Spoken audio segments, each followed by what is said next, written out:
the test begins. Don Bradman wins the toss for Australia, and Australia are going to bat. They're going to get first use of this good wicket. And here's the England side coming into the field.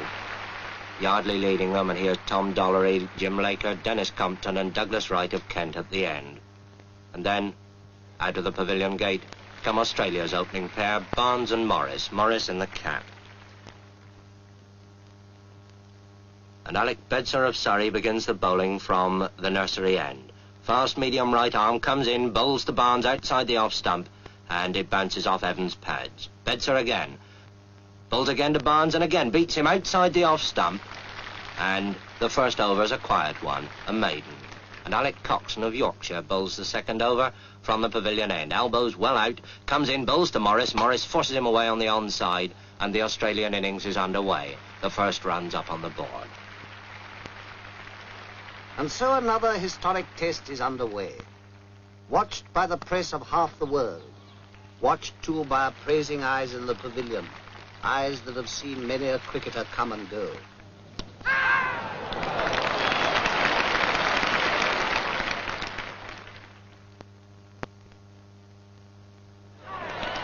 Australia's innings has come to a close.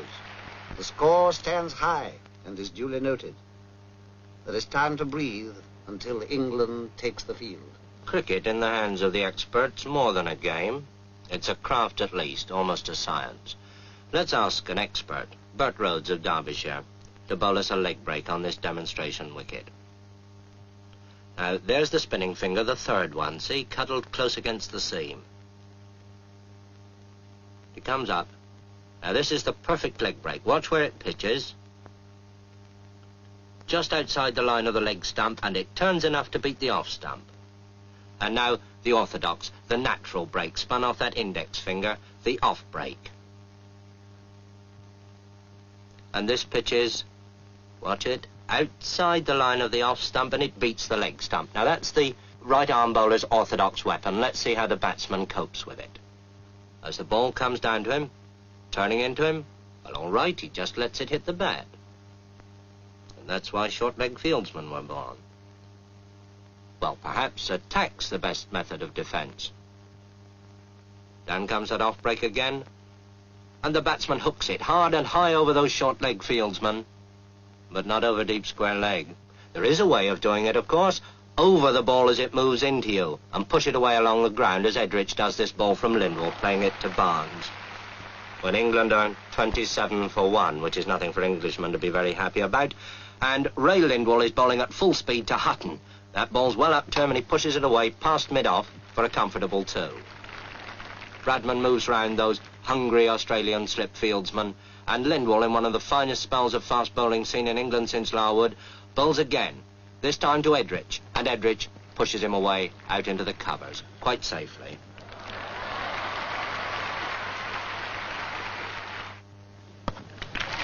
And it takes Doug Wright at number 11 with a wild swing over the bowler's head, sky high up there into the long field, to save England from the follow-on. And Ray Lindwall, with 4 wickets already in the match, bowls again from the pavilion end, and bowls Alec Bedser. And England are all out for 215, 135 behind Australia on the first innings. But now Australia have started their second innings. Bedser bowls to Barnes, his in-swinger, and Barnes puts it away, down to long leg. Round comes Hutton, fielding at long leg, and there's that quick low throw to Godfrey Evans. And now Wright bowls to Morris, and he's out.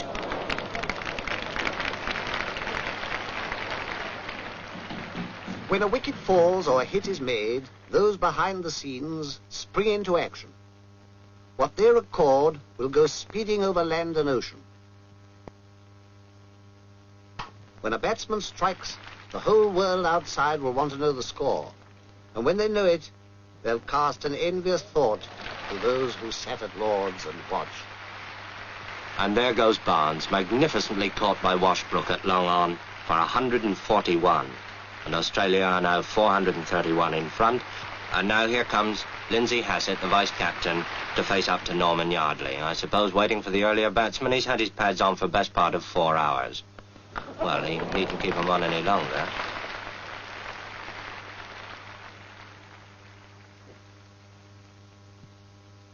Meanwhile, the Don bats on. Don Bradman, on his last Test tour and playing his last Test innings at Lord's. Don Bradman, the pride of Australia and the despair of England. But whichever side one favours, who can but acclaim a master?